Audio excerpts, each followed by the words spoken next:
Bismillahirrahmanirrahim. Assalamualaikum warahmatullahi wabarakatuh. Kami dari kelompok 3 akan menjelaskan tentang macam-macam asas lingkungan. Di sini kami akan menjelaskan 2 poin utama. Yang pertama yaitu pengertian dari asas lingkungan itu sendiri. Kemudian yang kedua yaitu tentang macam-macam asas lingkungan. Nah, kita langsung saja ke pemateri yang pertama, yaitu tentang pengertian asas lingkungan yang akan disampaikan oleh Saudari Tina. Dipersilahkan. Yang pertama yaitu pengertian asas, lingkungan, dan asas lingkungan. Asas menurut KBBI adalah dasar atau sesuatu yang menjadi tumpuan berpikir atau berpendapat. Lingkungan merupakan kombinasi antara kondisi fisik yang mencakup keadaan sumber daya alam seperti air, tanah, energi surya, mineral, serta flora dan fauna yang tumbuh di atas tanah maupun di dalam lautan dengan kelembagaan yang meliputi ciptaan manusia, seperti keputusan bagaimana menggunakan lingkungan fisik tersebut. Asas lingkungan adalah asas yang bermanfaat sebagai landasan dalam pengelolaan lingkungan.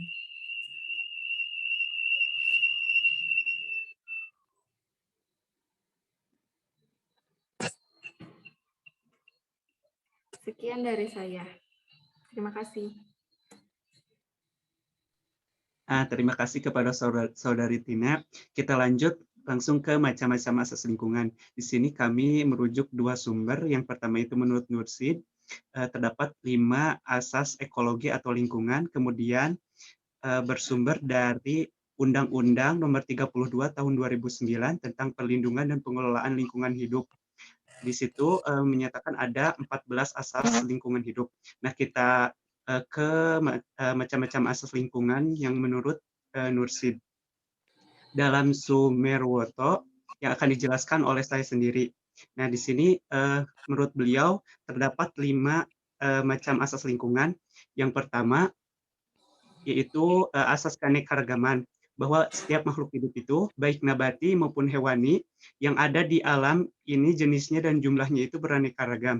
Kemudian asas yang kedua yaitu asas kerjasama di antara tumbuh-tumbuhan dan binatang, maupun tumbuh-tumbuhan dan dengan tumbuh-tumbuhan, kemudian binatang dengan binatang itu ada menjalin suatu kerjasama atau saling membutuhkan. Kemudian asas yang ketiga yaitu asas persaingan, di mana asas persaingan ini berperan dalam mengontrol pertumbuhan suatu unsur atau komponen yang terlalu pesat yang dapat mengganggu keseimbangan ekologi atau lingkungan.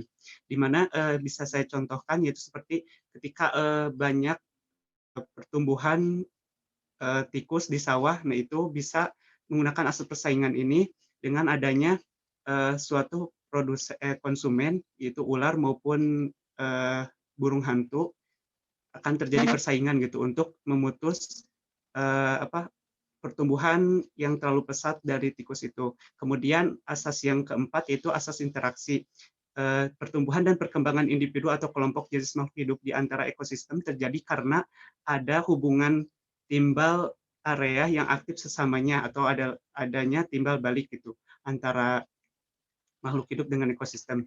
Kemudian yang kelima yaitu asas kesinambungan. Proses kerjasama, persaingan, interaksi di antara makhluk hidup berlangsung secara kontinu atau terus-menerus, sehingga terjadi proses yang berkesinambungan.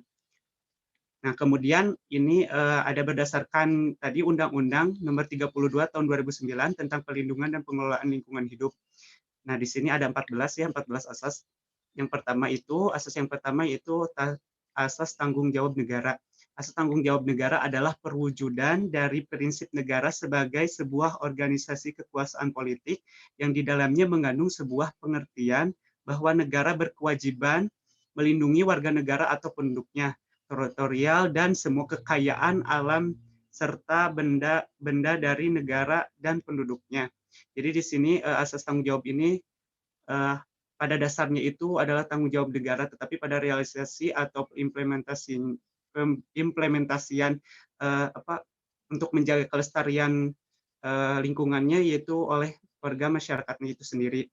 Kemudian kelestarian dan berkelanjutan. Asas berkelanjutan mengandung makna bahwa setiap orang memikul kewajiban dan tanggung jawab terhadap generasi mendatang serta sesamanya dalam suatu generasi. Kemudian untuk asas berkelanjutannya diadopsi dari prinsip ekologi pembangunan berkelanjutan yang dihasilkan melalui konferensi tingkat tinggi Rio de Janeiro di Brazil. Bahwa disebutkan bahwa asas berkelanjutan lazim disebut dengan istilah environmental sustainable development. Untuk selanjutnya, asas selanjutnya akan dijelaskan oleh Saudari Utami. Saya persilahkan. Yang selanjutnya, nomor ketiga, yaitu keserasian dan keseimbangan. Asas keserasian dan keseimbangan adalah bahwa pemanfaatan lingkungan hidup harus memperhatikan berbagai aspek, seperti kepentingan ekonomi, kepentingan sosial, kepentingan budaya, dan perlindungan, serta pelestarian ekosistem. Yang nomor 4 itu ada keterpaduan. Jadi asas keterpaduan adalah bahwa perlindungan dan pengelolaan lingkungan hidup harus dilakukan dengan memadukan berbagai unsur atau menyinergikan berbagai komponen yang terkait. Nomor 5 itu ada manfaat. Asas manfaat itu merupakan suatu proses terhadap terwujudnya pembangunan berkelanjutan yang berwawasan lingkungan hidup. Pembangunan berkelanjutan yang berwawasan lingkungan hidup dapat disimak dalam ketentuan umum UU PPLH, tepatnya ketentuan pasal 1 ayat 3 yang mengatakan, sebagai upaya sadar dan terencana yang memadukan lingkungan hidup, sosial, dan ekonomi ke dalam strategi pembangunan untuk membangun keutuhan lingkungan hidup serta keselamatan, kemampuan, kesejahteraan, dan mutu hidup generasi masa kini dan generasi masa depan. Yang keenam, ada kehati-hatian. Asas kehati-hatian yang dimaksud adalah bahwa ketidakpastian mengenai dampak suatu usaha dan kegiatan karena keterbatasan penguasaan ilmu, pengetahuan, dan teknologi bukan merupakan alasan untuk menunda langkah-langkah meminimalisasi atau menghindari ancaman terhadap pencemaran atau kerusakan lingkungan hidup. Itu menurut UU DRI nomor 32 tahun 2009 tentang perlindungan dan pengelolaan lingkungan hidup pasal 2. Sedangkan penjelasan pasal 3 PP nomor 21 tahun 2005 menyatakan pendekatan kehati-hatian adalah suatu pendekatan dalam pengambilan keputusan untuk melakukan tindakan pencegahan atas adanya kemungkinan terjadi dampak merugikan pada lingkungan dan kesehatan manusia yang signifikan, bahkan sebelum bukti-bukti ilmiah konklusif mengenai dampak tersebut muncul.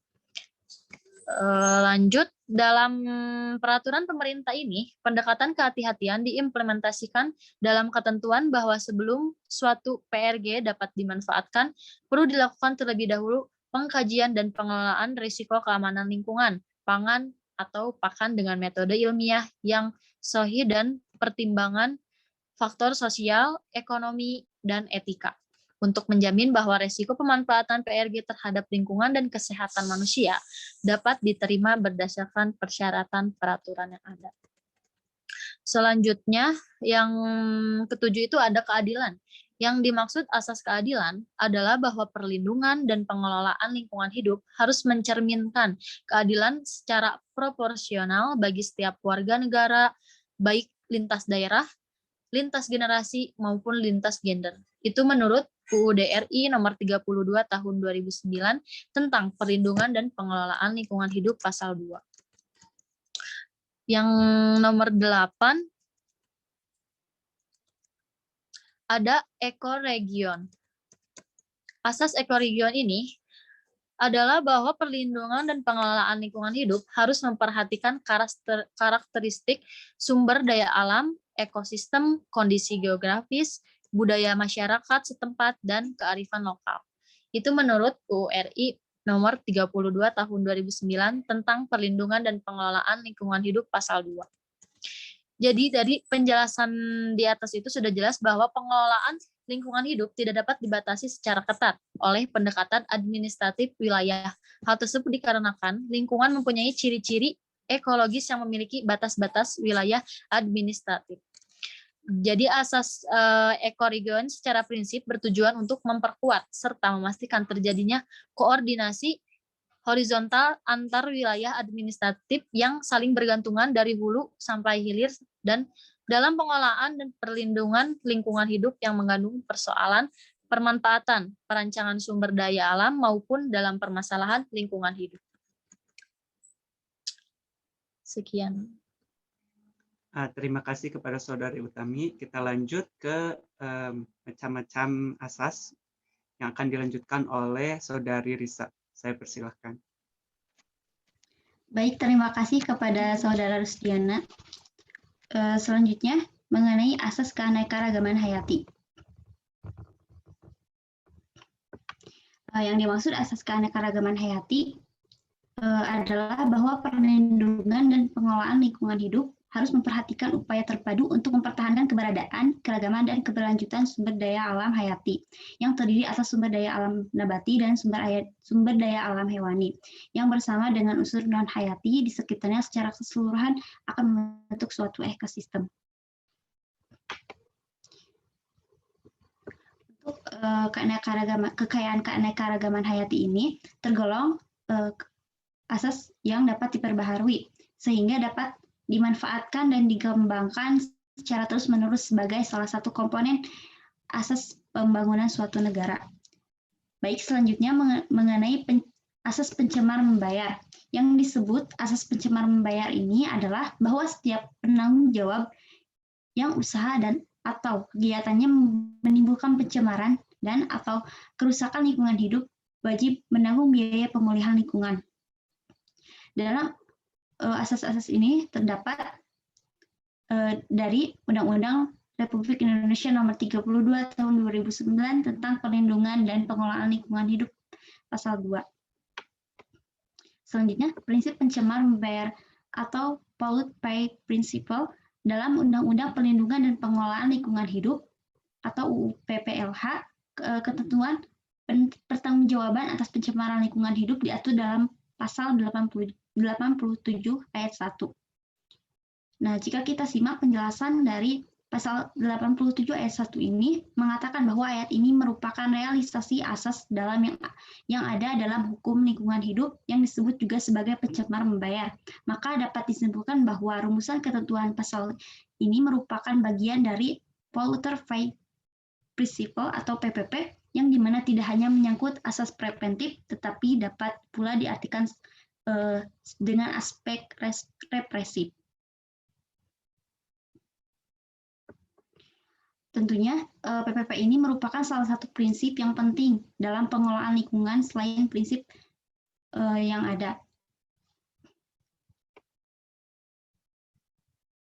Selanjutnya, secara garis besar, tujuan utama dari prinsip PPP ini adalah untuk internalisasi biaya lingkungan sebagai salah satu pangkal tolak kebijakan lingkungan. Prinsip ini mengandung makna bahwa pencemar wajib bertanggung jawab untuk menghilangkan atau meniadakan pencemaran tersebut. Ia wajib membayar biaya-biaya untuk menghilangkannya. Selanjutnya, dalam rangka penerapan PPP ini dijelaskan bahwa selain bertanggung jawab membayar ganti rugi, hakim dapat membebankan kepada pelaku pencemaran sebagai tindakan misalnya yang pertama, pemasangan dan perbaikan instalasi-instalasi pengolahan limbah sejalan dengan prinsip baku mutu lingkungan hidup. Yang kedua, memulihkan fungsi serta lingkungan, dan yang ketiga, menghilangkan semua faktor penyebab kerusakan lingkungan. Kecuali jenis pembebanan di atas, hakim juga dapat menetapkan pembayaran uang paksa atas setiap hari keterlambatan penyelesaian tindakan-tindakan tersebut. Apabila disimak, prinsip PPP dalam hukum nasional tidak hanya bersifat preventif, tapi juga bersifat represif. Selanjutnya, mengenai asas partisipatif. Asas partisipatif adalah bahwa setiap anggota masyarakat didorong untuk berperan aktif dalam proses pengambilan keputusan dan pelaksanaan perlindungan dan pengelolaan lingkungan hidup, baik secara langsung maupun tidak langsung.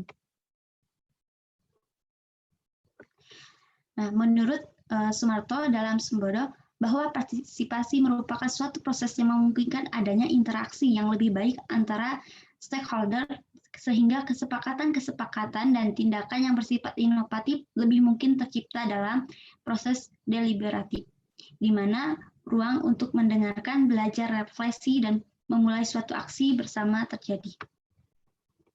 Selanjutnya, asas kearifan lokal. Asas kearifan lokal ini adalah bahwa dalam perlindungan dan pengelolaan lingkungan hidup harus memperhatikan nilai-nilai luhur yang berlaku dalam tata kehidupan masyarakat. Menurut Iketut Gobya, mengatakan bahwa kearifan lokal adalah kebenaran yang mentradisi atau ajeg dalam suatu daerah. Kearifan lokal merupakan perpaduan antara nilai-nilai suci, firman Tuhan, dan berbagai nilai yang ada. Kearifan lokal terbentuk sebagai keunggulan budaya masyarakat setempat maupun kondisi geografis dalam arti luas. Selanjutnya mengenai asas tata kelola pemerintah yang lebih baik. Asas tata kelola pemerintah yang lebih baik adalah bahwa perlindungan dan pengelolaan lingkungan hidup dijiwai oleh prinsip partisipasi, transparansi, akuntabilitas, efisiensi, dan keadilan.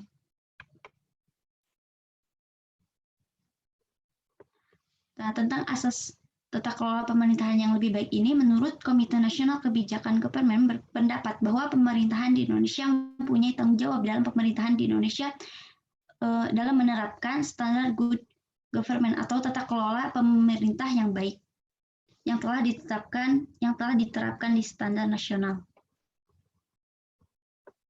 Selanjutnya mengenai asas otonomi daerah. Asas otonomi daerah adalah bahwa pemerintah daerah mengatur dan mengurus sendiri urusan pemerintahan di bidang perlindungan dan pengelolaan lingkungan hidup dengan memperhatikan kekhususan dan keragaman daerah dalam bingkai Negara Kesatuan Republik Indonesia. Nah, untuk asas otonomi daerah ini menurut Widjaja merupakan salah satu bentuk desentralisasi pemerintahan yang pada dasarnya ditujukan untuk memenuhi kepentingan bangsa dan negara secara menyeluruh, dengan upaya yang lebih baik dalam mendekatkan berbagai tujuan penyelenggaraan pemerintahan agar terwujudnya cita-cita masyarakat yang adil dan makmur. Alhamdulillah untuk 14 asas dari Undang-Undang nomor 32 ini sudah selesai. Saya kembalikan kepada moderator. Terima kasih kepada Saudari Risa. Nah, sebelum saya bacakan kesimpulan, nah untuk sesi diskusi insya Allah akan dilaksanakan di LMS. Nanti untuk sesi pertama saya akan buka bagi 3 penanya. Nah, sekarang kita langsung kepada kesimpulan. Jadi menurut KBBI adalah dasar atau sesuatu yang menjadi tumpuan berpikir atau berpendapat. Sedangkan lingkungan merupakan kombinasi antara kondisi fisik yang mencakup keadaan sumber daya alam seperti air, tanah, energi, surya, mineral, serta flora dan fauna yang tumbuh di atas tanah maupun di dalam lautan. Nah, istilah asas lingkungan adalah asas yang bermanfaat sebagai landasan dalam pengelolaan lingkungan. Nah, untuk macam-macam itu setelah apabila ditelaah secara sesama terhadap ketentuan tersebut, maka dapat dipastikan bahwa di dalamnya mengandung 3 asas dasar. Tadi yang 14 menurut Undang-Undang Nomor 32 tahun 2019 tentang pelindungan dan pengelolaan lingkungan hidup itu terdapat 14 asas. Nah, setelah kami telaah itu ada 3 asas dasar atau utama. Nah, di antaranya yaitu ada asas tanggung jawab negara, asas berkelanjutan, dan asas manfaat yang bertujuan untuk mewujudkan pembangunan berkelanjutan. Nah, mungkin dari kelompok kami cukup sekian. Mohon maaf apabila banyak kesalahan. Terima kasih atas perhatiannya. Assalamualaikum warahmatullahi wabarakatuh.